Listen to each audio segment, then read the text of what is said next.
السلام علیکم دوستو، یہ مفتی سلمان اجری کا بیان آپ پوچھیں میاں تو رسول پاک کی معراج کو مانتا ہے کہ نہیں؟ ہاں مانتے ہیں۔ چلو آسمانوں پر جانے کی بات کی، بیت المقدس تک کا تو سفر قرآن سے ثابت ہے۔ سلامت رکھے۔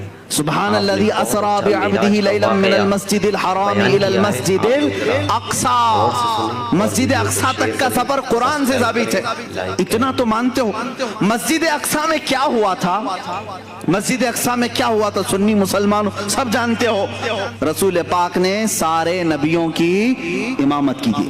کتنے نبی؟ آدم علیہ السلام سے لے کر عیسیٰ علیہ السلام تک جتنے نبی تھے ان سب کی حضور نے امامت کی تھی۔ مجھے یہ بتاؤ، یہ 1,24,000 کم و بیش جو نبی آئے تھے وہ کب کے نبی تھے؟ وہ کب کے نبی تھے؟ کیا رسول کے زمانے کے نبی تھے؟ وہ صحابی نہیں، ان کی وفات ہو کر کسی کی 4,000 سال، کسی کی 3,000 سال، کسی کی 2,000 سال، کسی کی 500 سال، سینکڑوں سال پہلے وفات پائے ہوئے سارے نبی مسجد اقصی میں حضور کی اقتداء میں جمع ہیں۔ وہاں ابراہیم و اسماعیل بھی ہیں، داؤد و سلیمان بھی ہیں، موسیٰ و عیسیٰ بھی ہیں علیہم الصلاۃ والتسلیم۔ نادان جب تم معراج کے واقعے میں یہ جانتا ہے نبی ان تمام نبیوں کی امامت کر رہے ہیں جو بہت پہلے فوت ہو چکے تھے، وہ زندہ ہو کر آئے بھی اور حضور کے پیچھے نماز بھی پڑھے، اب بتا جو ان تمام نبیوں کی امامت کیا ہے وہ کیسے مردہ ہو سکتا ہے؟ خود میرے آقا فرماتے ہیں معراج کی سفر پر میں جب جا رہا تھا میں نے نظر کیا موسیٰ علیہ السلام کی قبر پر۔ حضور فرماتے ہیں موسیٰ علیہ السلام کہاں ہیں؟ یہاں بیت المقدس میں بھی ہیں، آسمانوں میں بھی ہیں، اور حضور کی ایک حدیث یہ بھی ہے میں نے سفر میں موسیٰ کی قبر کی طرف دیکھا، موسیٰ علیہ السلام کو اپنی قبر میں کھڑے ہو کر نماز پڑھتے ہوئے میں نے دیکھا۔ حضور کیا فرما رہے ہیں؟ کھڑے ہو کر نماز پڑھتے ہوئے میں نے دیکھا۔ یہ حدیثیں ہیں میرے عزیزو۔ اب مجھے بتاؤ نماز کون پڑھتا ہے، زندہ یا مردہ؟ نماز کون پڑھتا ہے؟ ارے مردہ ہو تو اس کی پڑھی جاتی ہے اور زندہ اپنی پڑھ رہا ہوتا ہے۔ اور اللہ کے نبی فرما رہے ہیں موسیٰ علیہ السلام کو میں نے قبر میں نماز پڑھتے ہوئے دیکھا۔ جب موسیٰ اپنی قبر میں نماز پڑھنے کے لیے زندہ ہے، میرا عقیدہ یہ ہے تو زندہ ہے واللہ، تو زندہ ہے واللہ، میری چشم عالم سے چھپ جانے والے۔ رسول کریم صلی اللہ تعالیٰ علیہ وسلم کی حیات طیبہ کے لیے بہت ساری دلیلیں ہیں، خود احادیث سے ثابت ہیں۔ دوسرے نبیوں کی جب زندگی ثابت ہے تو رسول کی زندگی بھی تمہیں ماننی پڑے گی۔ آؤ اب صحابہ کا ہی عقیدہ سب سے بہترین عقیدہ ہے نا، سب سے بہترین عقیدہ۔ ماں عائشہ صدیقہ رضی اللہ تعالیٰ عنہ کا عقیدہ پوچھتے ہیں، آپ کا عقیدہ کیا ہے رسول کے متعلق؟ سنیں، جب رسول کریم صلی اللہ تعالیٰ علیہ وسلم وفات پا گئے، حضور پاک صلی اللہ تعالیٰ علیہ وسلم کی وفات ہوئی، آپ کا دفن، آپ کی تدفین کہاں ہوئی؟ وہ حجرہ عائشہ ہے۔ حضرت عائشہ صدیقہ کا وہ مکان تھا، اسی میں وہ آرام فرماتی تھی۔ حضرت عائشہ کے حجرے میں حضور کی تدفین ہوئی، سب کو معلوم ہے۔